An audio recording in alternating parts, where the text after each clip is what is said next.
Assalamualaikum warahmatullahi wabarakatuh.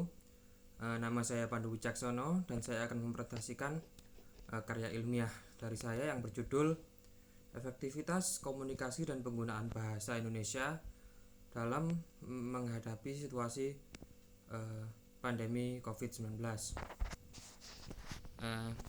Untuk pertama, latar belakang dari karya ini,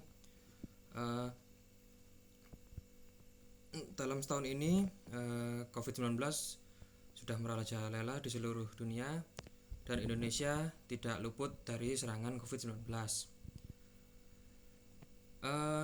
COVID-19 ini juga melumpuhkan segala segi kehidupan dari masyarakat Indonesia.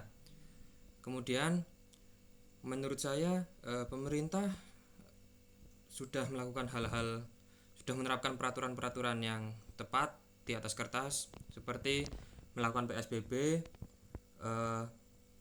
menerapkan peraturan untuk menggunakan masker di tempat umum, pembatasan perjalanan, dan lain sebagainya. Namun tingkat penyebaran virus corona tetap terus naik dari waktu ke waktu, dalam hitungan hari bahkan. Nah, karena itu kita lihat, selain itu juga dapat kita lihat dari masyarakat umum, tidak semua masyarakat umum mengindahkan protokol kesehatan yang sudah diatur oleh pemerintah. Dapat kita lihat banyak masyarakat umum yang tidak mengindahkan, seperti menggunakan masker tempat umum atau melakukan kegiatan social distancing, seperti dapat kita lihat di tempat-tempat seperti warung kopi atau kafe masih rame. Selain itu juga physical distancing juga sering kita lihat diabaikan di tempat-tempat umum seperti supermarket atau pasar dan lain sebagainya. Di sini hipotesis saya adalah mengapa masyarakat tidak mengindahkan hal tersebut padahal pemerintah sudah menyebarkan informasi tersebut. Apakah ada kesalahan dalam komunikasi dan penggunaan bahasa dari pemerintah? Nah, untuk itu kita masuk ke dalam rumusan masalah. Yang pertama adalah bagaimana pemerintah berkomunikasi dengan masyarakat dalam situasi COVID terkait dengan penyebaran COVID ini. Yang kedua adalah bagaimana komunikasi yang efektif dapat mempengaruhi penyebaran COVID. Yang ketiga adalah apakah cara pemerintah dalam berkomunikasi sudah tepat. Yang keempat adalah jika tidak tepat, bagaimanakah cara komunikasi yang lebih tepat dalam mengatasi bencana. Sekarang kita masuk ke dalam tujuan kita turunkan dari rumusan masalah tersebut. Jadi seperti yang ada di dokumennya. Lalu kita masuk ke dalam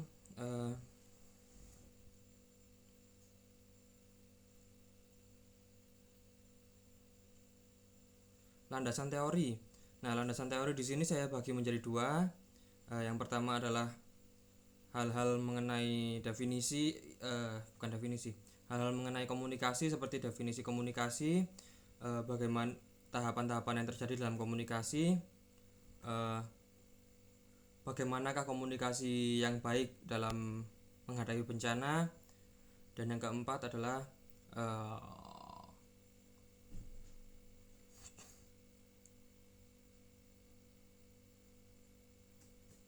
bukan yang keempat, selain itu maksudnya setelah yang komunikasi, berikutnya adalah mengenai penggunaan bahasa Indonesia. Bagaimanakah penggunaan bahasa Indonesia yang baik di saat kita ingin menyampaikan informasi secepat mungkin dan kepada orang sebanyak mungkin, seperti di saat pandemi seperti ini. Yang saya temukan untuk soal penggunaan bahasa adalah penggunaan bahasa yang tepat dalam penanggulangan musibah, terutama dalam penanggulangan musibah soal kesehatan.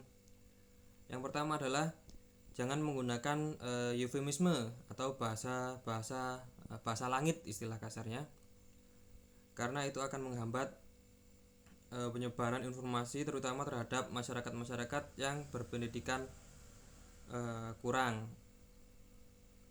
Berikutnya kita masuk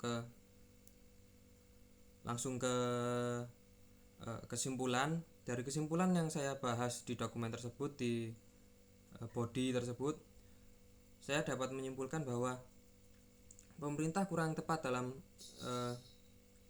melakukan komunikasi tersebut. Kekurangan tersebut diantara lain, yang pertama,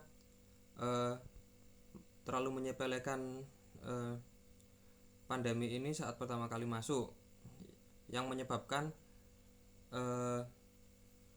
pandangan masyarakat terhadap virus ini, impresi kesan pertama masyarakat terhadap virus ini adalah bukan virus yang berbahaya. Yang kedua, penutupan informasi di saat awal kapan pandemi ini masuk. Penutupan informasi ini mengurangi kepercayaan masyarakat kepada pemerintah, sehingga komunikasi yang dilakukan setelahnya menjadi tidak efektif karena sang penerima pesan tidak percaya terhadap pengirim pesan. Yang ketiga adalah penggunaan media yang dipilih oleh pemerintah, yaitu media utama yang digunakan pemerintah adalah aplikasi berbasis daring dan juga situs resmi. Ini kurang tepat karena masih banyak masyarakat Indonesia yang tidak dapat mengakses internet. Yang keempat adalah penggunaan bahasa Indonesia yang dipilih oleh pemerintah kurang tepat dikarenakan banyak menggunakan eufemisme dan istilah-istilah baru yang sulit diterima oleh masyarakat umum, terutama masyarakat yang berpendidikan rendah. Jadi menurut saya itu inti dari karya ilmiah yang saya tulis. Terima kasih atas terima kasih atas waktunya dan sudah mendengarkan pendapat saya. Assalamualaikum warahmatullahi wabarakatuh.